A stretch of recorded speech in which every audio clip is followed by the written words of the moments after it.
우리가 누군가 다른 사람을 바라볼 때, 그리고 그 사람이 어떤 사람인지에 대해서 우리가 생각할 때 우리는 외모를 볼 수밖에 없습니다.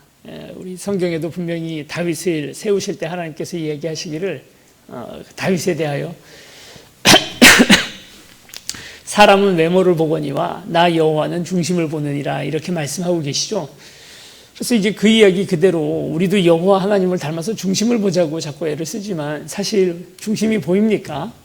여러분, 누군가 그 사람의 중심을 볼 수 있을까요? 여러분은 이제 저를 한 3년 보셨는데 제가 어떤 사람인지 아시겠습니까? 네. 감사합니다. 사실은 저도 제 자신을 잘 몰라요. 그래서 누군가 다른 사람들이 사실 보고 있는 모든 면들이 저의 외모죠.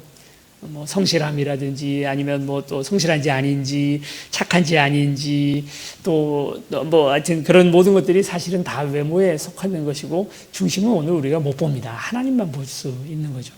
저도 여러분들을 위하여 기도하고 또 여러분들 묵상하고 이러지만 또 여러분들 안에 어떤 생각을 가지고 있고 또 어떤 중심이 있는지 못 봅니다. 하나님만 보죠. 하나님만 사람의 중심을 보실 수 있습니다. 그러므로 두 가지 결론이 있는데요. 하나는 뭐냐면 내가 저 사람 안다고 확신하지 말자. 이게 첫 번째 결론이고요. 전혀 모르죠. 그 사람에 대한 기대, 또 이럴 것이다, 이런 그 모든 것들이 사실 그냥 다 내 상상이고 외모에 대한 평가 그 이상 아니라는 거예요. 더 중요한 건 뭐냐면 남이 나를 뭐라고 평가하는지 흔들리지 말자. 그거에 너무 흔들려 버리면 내가 나로 살아가지 못하고 그들의 그 기대에 휘둘리게 되는 거죠. 이솝우화의 재미난 이야기가 있지 않습니까? 아버지하고 아들하고 나귀를 팔려 시장에 가요.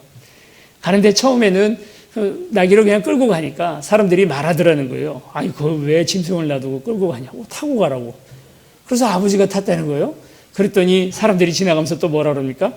아유, 저 어린 것이 저 땡볕에서 혼자 걷는다고, 아버지 못됐다고. 그 얘기를 또 듣고는 애를 태워요. 그랬더니 사람들 지나가면서 뭐라 그럽니까? 아니, 이거 어떻게 저 버릇없는 녀석이라고, 저 어린 것의 그 아버지, 늙으신 아버지가 저렇게 걷게 만드냐고. 그래서 둘이 같이 탔더니 사람들 지나가면서 또 말하더라는 거예요. 노새가 불쌍하다. 어떻게 사람, 그 뭔 죄가 있다고 사람이 둘이나 같이 타나. 그래서 그 얘기를 듣고 노새를 묶어서 메고 갔다는 거죠. 가다가 그 강물 위에서 다리를 건너가는데 노새가 발버둥을 쳐서 결국 빠졌다 하는 이야기입니다. 재미난 이야기지만 오늘 우리가 남들의 평가, 남들이 나를 어떻게 생각하나, 그 나를 정확히 알지 못하는 사람들의 그 평가에 휘둘리다가 결국은 오늘 우리가 우리의 삶을 살지 못한다고 하는 아주 묵직한 인생의 교훈을 그 이야기는 우리에게 전해줍니다. 여러분, 나는 나를 알 수 있을까요? 내가 뭘 원하고 어디를 향하여 가는지, 인생의 진정한 정답이 무엇인지 오늘 우리가 알고 가나요? 그렇지 못하다는 것입니다. 그러나 절대자, 우리의 하나님만은 우리의 중심을 보십니다. 정확한 나를 가장 잘 정확하게 판단하실 수 있는 분이 우리 주님이시죠. 그러니 그분 앞에서는 솔직할 수밖에 없고 가릴 필요가 없다는 거죠. 우리가 시편을 우리 새벽마다 또 제가 이렇게 영상을 통해서 같이 묵상을 나누고 할 때 시편에서 우리를 당황하게 만드는 다윗의 기도들이 있어요. 그게 뭐냐면 원수들을 향하여 여과 없이 저주하는 모습입니다. 어디 저런 기도를 할 수 있을까? 원수까지 사랑하라고 성경의 가르침인데 예수님 그렇게 얘기하시는데 다윗은 그 원수를 향하여 저주하는 기도를, 그렇게 하나님 앞에서 망해라, 심지어는 그의 딸들은 창녀가 되게 하시고 그의 아내는 과부가 되게 하시고 그가 했던 모든 사업을 다 망하게 해주시고, 이런 기도들까지 심각한 기도들이 있으니까 저런 기도를 하나. 돌이켜보면 다윗은 기도는 그렇게 했을지언정 실제 행동은 그들을 따뜻하게 용서하고 사랑해 줬다는 거예요. 이게 어떻게 가능한가? 그 첫 기도의 시작이 솔직하게 하나님 앞에 미운 사람 밉다 말하고, 마치 내가 아닌 것처럼 미운데도 저 사람 사랑합니다, 그런 가식의 기도가 아니라 하나님 앞에서는 내가 나의 이 원초적인 감정조차도 숨길 수 없다는 사실을 알고 하나님 앞에 그냥 벌거벗고 기도하는 겁니다. 오늘 예수님의 벌거벗은 기도가 겟세마네 기도, 오늘 성경에 나오죠.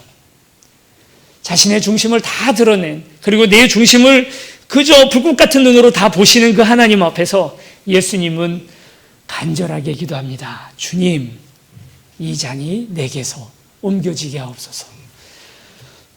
저는 이제 22살에 처음 예수님을 믿었다 보니까 오늘 이 말씀을 굉장히 낯설게 읽었습니다. 낯설게 읽는다는 건 뭐냐면 그냥 늘 이 말씀이 익숙하다 보니까 이게 이상하다든지 뭐 이렇게 느껴지지 않는 거예요. 그런데 처음 신앙을 접했던 저의 입장에서는 이건 정말 충격적인 기도였습니다. 아니, 예수님이 자신의 생명을 위하여 기도한다고? 나 안 아프게 해달라고 기도한다고? 십자가 그냥 기쁜 마음으로 지신 거 아닌가? 근데 왜 예수님이 이렇게 기도하실까? 더 저를 놀라게 했던 본문 말씀은 34절입니다. 우리 34절 말씀을 같이 읽어보시겠습니다. 시작. 말씀하시되 내 마음이 심히 고민하여 죽게 되었으니 너희는 여기 머물러 깨어있으라 하시고, 예수님의 고민이 있다는 거예요. 아, 여러분, 이게 이해가 가십니까? 초등학교 2학년 저희 아들이 고민이 있습니다. 그것도 웃기잖아요. 이제 뭐 이렇게 그냥 순진하게 순수하게 아무 생각 없이 다니는 것 같은데 6살 유치원 아이들도 고민이 뭐냐 그러면 한숨부터 쉽니다. 에휴 하고. 그것도 웃기잖아요. 그런 아이들에게 고민이 있다는 것도 웃기지만 전능하신 하나님께 고민이 있다는 게, 여러분, 이게 믿겨지세요? 그 고민의 주제가 뭡니까? 우리 기도를 이 뒷본문까지 다 하니까 예수님 뭐에 대한 고민이었습니까? 십자가의 아픔, 그 고통에 대한 고민이었던 거예요. 아니, 사람이 고통하고 사람이 죽는 게 두렵고 사람이 아픈 게 두려운 것은 이해가 가죠. 하나님이, 그것도 우리가 그 뒤 결말을 알지 않습니까? 3일 뒤에 다시 살아나실 분이 이걸 가지고 고민한다는 게 이해가 안 가잖아요. 그냥 안 아프시고 싶으면 얼마든지 안 아프실 수 있는 분이라 여겼는데 이분도 고민이 있다라는 것입니다. 여러분, 코로나 또 여러 가지 아픔과 어려움들이 우리 삶에 있을 때, 그리고 또 요즘 돌아가는 이런 시국이나 정세를 봤을 때, 또 내 개인적인 여러 가지 어려움으로 다 고민들이 있으시죠. 참 힘드시죠. 그 많은 고민들을 죄스러워할 필요 없는 게 예수님도 고민하셨다는 거예요. 자, 그러면 이 고민을 예수님은 어떻게 해결하셨는지를 좀 보면 되잖아요. 우리처럼 했는지 아니면 또 그냥 한숨 쉬고 끝냈는지. 그 뒤에 보면 예수님께서 이 고민을, 이 어려움을 어떻게 해결했는지가 나옵니다.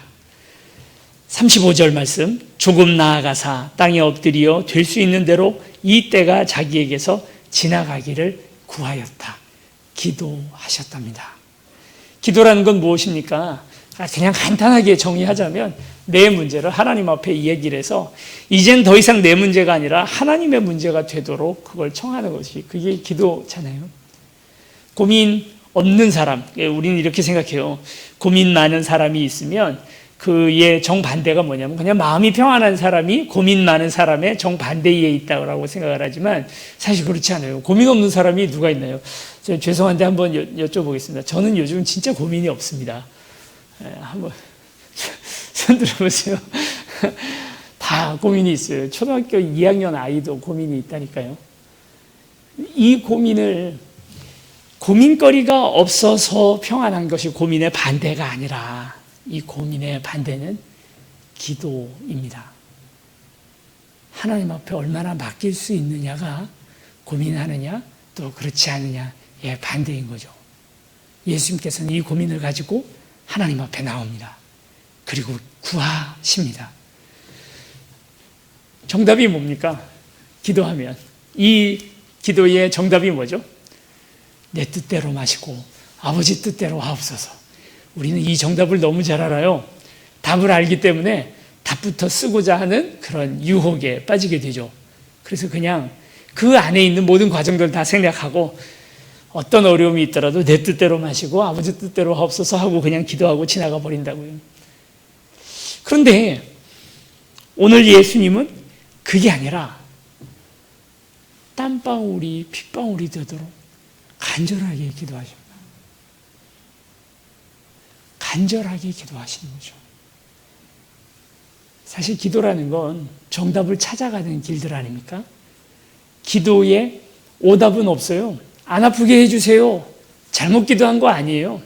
고민 안 되게 해주세요. 잘못 기도한 게 아닙니다. 난 그 사람이 미워요. 그것도 오답이 아니에요.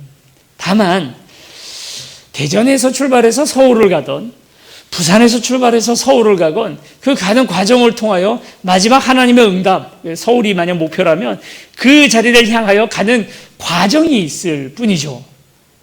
그래, 처음에는 시작을 안 아프게 해주세요로 기도했다 할지라도 마지막에는 내 뜻대로 마시고 아버지 뜻대로 하옵소서로 귀결이 되는 것이고, 처음 시작은 하나님 그 사람 미워요 라고 기도를 시작을 했더라도 결국 계속된 지난한 기도에, 그리고 또 하나님께서 나를 위로해 주시고 마음을 만져주셔서 하나님 그 사람도 사랑해 주세요로 가는 거죠.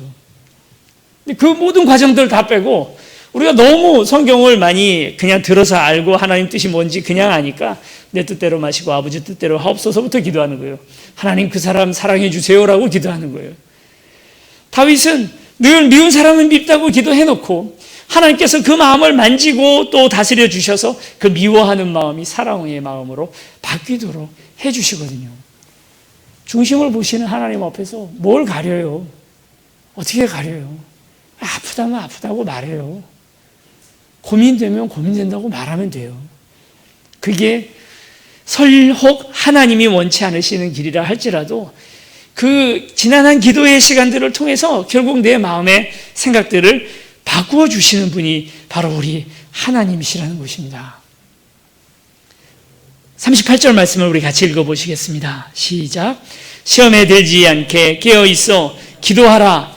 마음에는 원이로되 육신이 약하도다 하시고, 베드로와 또 우리 세 명의 예수님의 제자들은 그 안에서 이미 답 결론 다 내고 잠자고 있습니다. 기도 안 합니다. 기도가 먼저 끝났어서 그럴 수도 있고, 그리고 40절 말씀처럼 그들이 눈이 피곤하여 결국 육신이 약해서, 마음에는 원이로되 육신이 약해서 결국 정답까지 가는 그 길들을 가지 않고 중간에 포기하는 거죠. 그래서 기도에는 오답은 없습니다. 포기가 있을 뿐이죠. 너무 짧게 기도도 하지 않고 행하는 모든 것들이 결국 기도에 대한 포기이고 정답을 향하여 나아가지 못하는, 하나님의 응답을 얻지 못하는 이유가 너무 짧은 기도 가운데에서 그렇다는 거죠. 예수님은 마지막까지 고민하시고 고통스러워하시고, 그리고 하나님 앞에 자신이 원하는 것, 나 안 아프고 싶어요 하는 기도를 끝까지 올려드려서 결국 하나님이 그 마음을 만져주셔서, 그러나 정말 이 그러나라는 말을 하기에 얼마나 큰 산을 넘어가는 기도예요. 그러나 나의 원대로 마옵시고 아버지의 원대로 하옵소서. 결국 이 기도를 하나님 앞에 올려드리게 됩니다. 이렇게 기도해서 기도의 열매를 얻는 것들이 하나님 앞에 또 감사의 기도의 제목이 되는 줄로 믿습니다. 우리 주보 맨 앞장 보시면 이 밀레의 그림, 만종이라는 그림을 올려드렸습니다. 이 그림을 오늘 우리가 알고 있기로는 만종, 그러니까 이제 모든 것들이 다 맞춰지고 하나님 앞에 감사를 드리는 추수감사의 기도 내용을 담고 있는 그림이라고 우리는 그렇게 알고 있어요. 두 부부가 허허벌판이 된 그 밭에서 감자 한 바구니를 캐서 그걸 하나님 앞에 감사하며 기도하고 있죠. 저 멀리에서는 아주 목가적인 그림, 그러니까 교회도 보이고요. 교회 종소리가 왠지 들릴 것 같은 그런 평화로운 모습입니다. 그래서 추수감사에 관련한 아주 귀한 그림으로 이 그림을 우리는 알고 있습니다만, 최근에 고고학자들, 미술 전문가들에 의해서 엑스레이라든지 아니면 뭐 여러 가지 촬영을 통해서 원래 밀레가 그렸던 그림, 덧칠되어지기 전에 그림이 발견이 됐어요. 내용은 좀 더 충격적이게 이 지금 우리가 보는 그림과는 전혀 반대의 내용이 이 안에 담겨 있었습니다. 어떤 내용이냐면 여기 지금 이 두 부부 사이에 있는 감자 바구니는 사실 아기의 시체가 들어있는 아기의 장례식 모습입니다. 그래서 교회 앞마당에 보통은 장례를 치르지 않습니까? 그런데 그러지 못하고 교회 앞마당도 아닌 밭의 한가운데에다 이제 어떤 이유로 죽게 되었는지 몰라도 그 죽은 아기를 묻고 있는 두 부부의 모습인 거죠. 생각해 보면 성경의 모든 이야기들, 그동안 내려오는 모든 이야기들이 자녀 죽는 이야기들의 연속이라는 것을 우리가 볼 수가 있어요. 아담과 하와는 아벨을 잃죠. 아브라함은 그의 아들 이삭을 거의 죽일 뻔했습니다. 야곱도 그의 아들 요셉이 죽었다고 생각을 하죠. 모세의 시대에 오면 더욱 그 이야기는 두드러지기 시작합니다. 이스라엘 백성들이 그들의 아들이 태어나면 이스라엘 병사들이 와서 그 아들을 나일강에다 집어던지는 끔찍한 영아 살해의 사건이 일어나고 하나님은 이것을 또 수십 년 뒤에 그대로 되갚아서 이스라엘 사람들의 이집트 사람들의 장자들을 한날 한시에 다 죽이죠. 아론도 그의 두 아들을 잘못된 불을 들였다는 이유로 죽였는데 그 두 아들을 위하여 통곡조차 하지 못하는 끔찍한 일들이 벌어지죠. 다윗은 또 어떻습니까? 암논과 압살롬을 잃어요. 압살롬을 잃으면서 그의 다윗이 이렇게 울부짖죠. 내 아들 압살롬아, 내 아들 압살롬아, 너가 아니고 차라리 내가 죽었더라면, 너가 아니고 차라리 내가 죽었더라면. 솔로몬의 형을 잃어버린 다윗의 이야기도 성경에 나옵니다. 그리고 최종적으로 우리가 잘 아는 것처럼 신약 성경의 내용은 무엇입니까? 하나님께서 그의 아들을 잃는 내용이죠. 정신분석 학자들이 인간의 고통 지수를, 스트레스 지수를 이야기할 때 부부의 사망을 100이라고 놓고 이야기를 하면 결혼하는 상황을 50이랍니다. 결혼할 때 그만큼 스트레스를 많이 받는다는 거예요. 우리 이제 며칠 뒤에 또 우리 결혼식 하나를 또 가보게 될 텐데 이 두 부부가 이제 부부가 될 사람들이 스트레스가 그렇게 심하다고 하네요. 그러니까 배우자의 사망이 100 정도의 스트레스라면 자녀 죽음의 스트레스가 200이라고 해요. 그렇게 힘들고 어려운 게 그 사건 아니겠습니까? 하물며 하나님께서 얼마나 사랑하시는지 셋이었던 존재가 하나, 삼위일체의 그 원리로 사랑할 만큼 그렇게 깊이 사랑했던 예수 그리스도가 십자가에 달려 죽었어요. 그의 아들이 죽었다는 것입니다. 여러분, 오늘 우리는 하나님이니까 고통도 없고, 하나님이라니까 아프지도 않고, 하나님이니까 이런 것 뭐 다 아낌없이 우리에게 주시는 게 뭐 그분에게 대단한 것일까라고 생각하지만 오늘 성경 본문에는 그 예수님께서 자신이 죽고 싶지 않아서, 자신의 생명을 잃고 싶지 않아서 하나님 앞에 벌거벗고 나아가 기도하는 겁니다. 땀방울이 핏방울이 될 만큼 간절히 기도하시는 겁니다. 그렇게 해서 당신의 아들을 우리에게 주신 거예요. 우리를 위하여, 우리의 생명을 위하여, 오늘 우리를 살리기 위하여 당신의 아들을 주셨다는 거죠. 저는 흉내도 못 냅니다. 저는 독생자를 가지고 있는 것도 아니에요. 애가 셋이나 되는데 그 셋 중에 하나를 누군가를 위해서 내어주라고 얘기를 하는 저는 못할 것 같습니다. 아브라함이 이삭을 바치는 것처럼 그렇게 하나님 앞에 바치라고 저는 못할 것 같습니다. 그런데 하나님께서는 그 자신의 아들을 우리를 위하여 주셨다는 거죠. 하나님이니까 못 박힐 때 안 아팠겠지.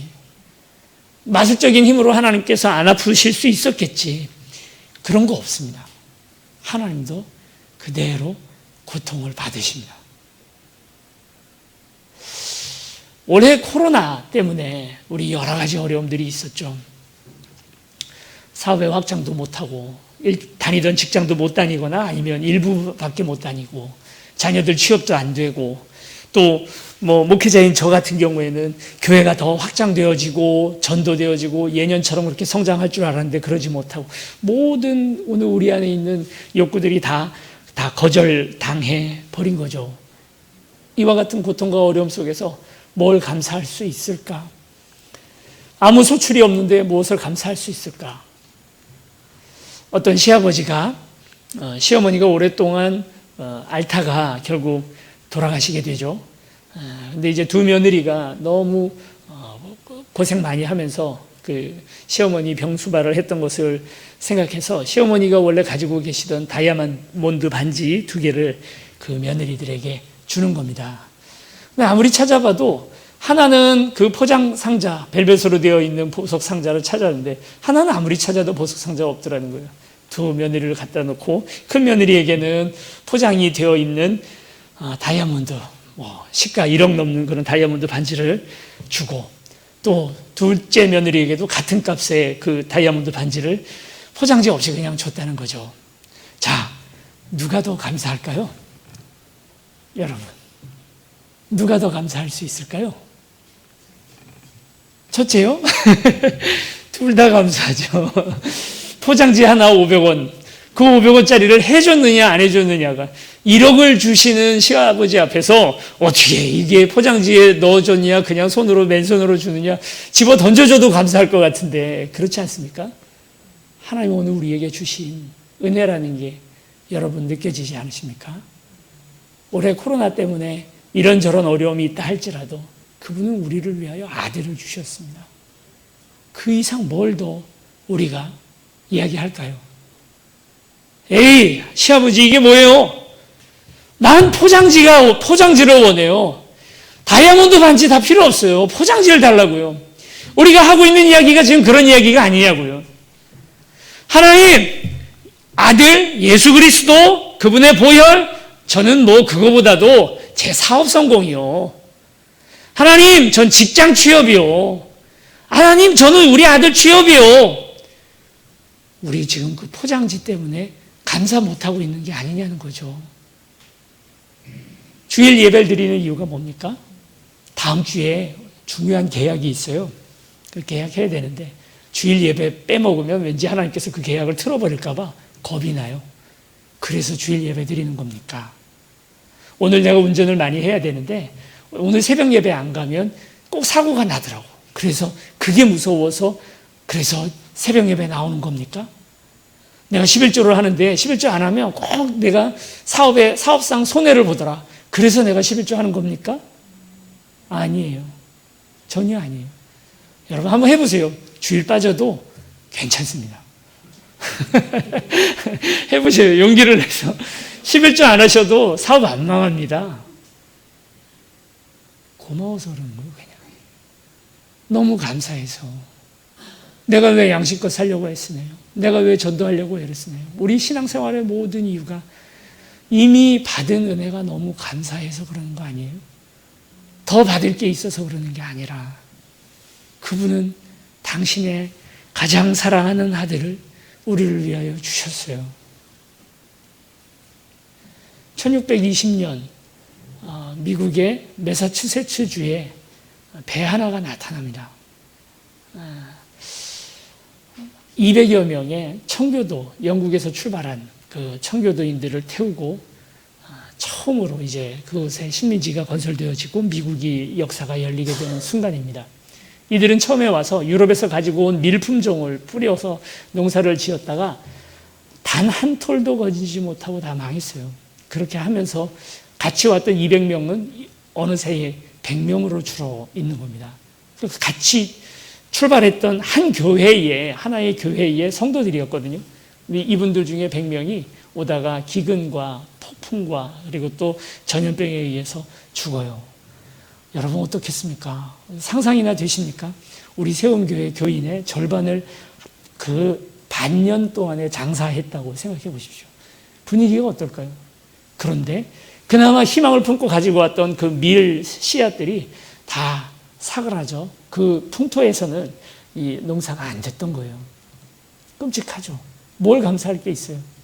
그때 한 무리의 원주민들이 나타납니다. 이 인디안들이죠. 야, 그거 얼마나 무섭겠습니까? 식인종에 대한 소문도 들었고 인디안들이 머리 가죽을 벗겨간다는 사실도 이미 알고 있는데 이들이 이제 엎친 데 덮친 격으로 우린 다 죽었구나 하고 생각될 때 이 인디안들이 이 백인들에게 와서 옥수수라고 하는 그들의 작물을 전달을 했다는 거예요. 그리고 이 옥수수를 어떻게 심는지 특이하더라고요. 그 인디언들 농사 방법은 민물고기를 잡아가지고 아주 작은 피레미 같은 작은 물고기인데 그걸 옥수수 씨앗과 함께 심습니다. 그 이유가 뭔지는 잘 모르겠어요. 그게 퇴비 역할을 하는지. 그냥 유럽에서 하던 농사 방식으로는 도저히 안 되고 인디언들 방식으로 했더니 그 해 연말이 되어서 11월 셋째 주쯤 되는 거죠. 아주 많은 풍성한 그런 열매들을 얻었습니다. 종교도 다르고 또 피부색도 다르고 문화와 언어도 전혀 통하지 않는 그들이 왜 이들을 이렇게 친절하게 대해줄까? 또 어쨌든 자기들 지경, 자기들 영토 내에서 그렇게 이 사람들이 살아가고 사냥을 하는 것을 도와주고 하는 이유가 뭘까? 다 알지 못하지만 인디언들을 초청을 합니다. 그리고 그들을 감사한 마음으로 잔치를 열죠. 그게 바로 Thanksgiving Day, 추수감사절의 유래입니다. 감사할 게 없어요. 사실 많이 죽었습니다. 내 사랑하는 사람들이 죽고 그리고 얻은 추수 결과물도 없고 그리고 2차, 3차로 오기로 했던 자신들의 성도들도 무슨 이유에 의해서 그 동료들도 도착하지 못하고 있는 그런 참담한 상황 속에서 감사의 거리를 찾아낸 거죠. 내게 이웃을 주심을, 이방 민족이라 할지라도 이웃을 주심을 감사합니다. 먹을 수 있는, 씹을 수 있는 음식이 있음을 감사합니다. 예수 그리스도 당신의 아들을 우리에게 주심을 감사합니다. 범사에 감사하라는 말씀을 우리가 늘 듣잖아요. 작년에도 똑같이 추수감사절 때 이 말씀을 드렸습니다만 범사에 감사하라는 말씀만 띄워놓고 보면 우리에게 일어나는 모든 일들에 우리는 그냥 감사만 하면 간단하다고 우리는 자꾸 생각을 합니다. 그러나 그 앞에 있는 구절을 우리는 다시 생각해 봐야 합니다. 뭐라고 되어 있습니까? 항상 기도하라, 쉬지 말고, 항상 기뻐하라, 쉬지 말고 기도하라, 범사에 감사하라. 쉬지 않고 기도했기 때문에 범사에 감사할 것이 있는 것입니다. 내가 기도한 모든 것들은 기도의 응답으로 나타나는 것이기에 그제서야 우리가 그것에 감사하는 거죠. 그냥 일어난 일들을, 불행한 일들은 전부 다 그냥 다 좋게 생각해라는 그 말뜻이 전혀 아닙니다. 기도하면 감사할 수 있죠. 씨를 뿌렸기 때문에 얻을 것이 있는 것처럼. 여러분, 오늘 우리가 정말 감사할 제목이 없습니까? 우리 하나님 앞에 우리 1년의 삶을 돌이켜볼 때 작년 추수감사절 이후 지금까지 감사할 일이 정말 없을까요? 지금은 부산, 지금은 베이징, 지금은 미국에 있는지 모릅니다. 우리의 목적지 서울까지 오는 기나긴 지난한 거리를 우리가 지나가고 있지만 포기하지 않고 이것을 계속해서 기도하고 나아갈 때 결국은 우리의 진짜 목적지 하나님의 응답의 자리에까지 우리 이르게 될 줄로 믿습니다. 어떤 기도 제목도 틀린 기도 제목은 없습니다. 그 기도의 제목이 포기하지 않고 하나님 앞에 계속해서 응답하고 나아갈 때 내 육신의 연약함을 미루고 나의 게으름을 미루고 포기하지 않고 긴 호흡을 가지고 기도해 나가면 결국 감사할 것들이 우리 눈앞에 보이게 되더라는 거죠. 42절 말씀입니다. 같이 읽겠습니다. 시작. 일어나라, 함께 가자. 보라, 나를 파는 자가 가까이 왔느니라. 아멘. 일어나라, 함께 가자. 주님께서 우리 비전의 길로, 하나님의 동역의 길로 오늘 우리를 초청하고 계십니다. 하나님께 진정한 감사의 제목이 있는 저와 여러분들이 되시기를 축원합니다. 이제 하나님 앞에 나아갑니다. 사실은 주님께서 우리가 나아갈 수 있는 우리가 아니었습니다. 하나님 앞에 기도할 수 있는 우리가 아니었습니다. 우리는 이스라엘 백성도 아니고 여호와 하나님을 알지도 못했고 우리 수천 년 전서부터 우리는 하나님을 모르고 우상을 섬겨오던 이방 민족이었습니다. 그런데 예수께서 우리를 위하여 죽으시고 하나님께서 당신의 아들을 우리를 위하여 주셨기 때문에 그 은혜 때문에 이제는 우리가 어느 자리 어느 곳에서건 하나님을 붙들 수 있는 길들이 열리게 된 거죠. 그 길을 통하여 우리가 하나님 앞에 수시로 나아갈 수 있게 된 것 아닙니까? 그 어떤 감사보다 당신의 아들을 주셔서 우리가 그 자리에 갈 수 있다는 사실. 독일의 위대한 그 신학자였던 위르겐 몰트만이라는 분이 이런 이야기를 합니다. 그의 책을 통하여 우리에게 주신 말씀이, 예수 그리스도 당신의 아들이 십자가에 달려 돌아가실 때 우리 아버지 하나님 뭐 했나? 어디 있었나? 당신의 아들이 저렇게 고통하고 있을 때 예수님도 말씀하시잖아요. 아버지요 아버지요 어찌하여 나를 버리시나이까? 그 아버지 하나님은 어디 계셨나? 몰트만은 이렇게 대답하죠. 그 아버지 저 십자가에 같이 매달려 있다. 같이 아파하고 계시다. 자녀를 키워보신 분들은 다 알잖아요. 우리 애가 아플 때 나도 아프거든요. 애가 아픈 것 이상의 고통을 느끼는 게 부모의 마음 아닙니까? 예수 그리스도 그곳에서 마지막 숨을 몰아쉬고 계실 때 하나님도 같이 아파하십니다. 그렇게 해서 우리를 살리셨습니다. 그 하나님 앞에. 그렇게 해서 열린 길로 우리가 이제 기도할 수 있게 되었습니다. 그 하나님 앞에 나아갑시다. 보혈을 지나 하나님 품으로, 보혈을 지나 아버지 품으로. 우리의 감사의 제목이 십자가에 있음을 함께 고백하며 나아갑니다.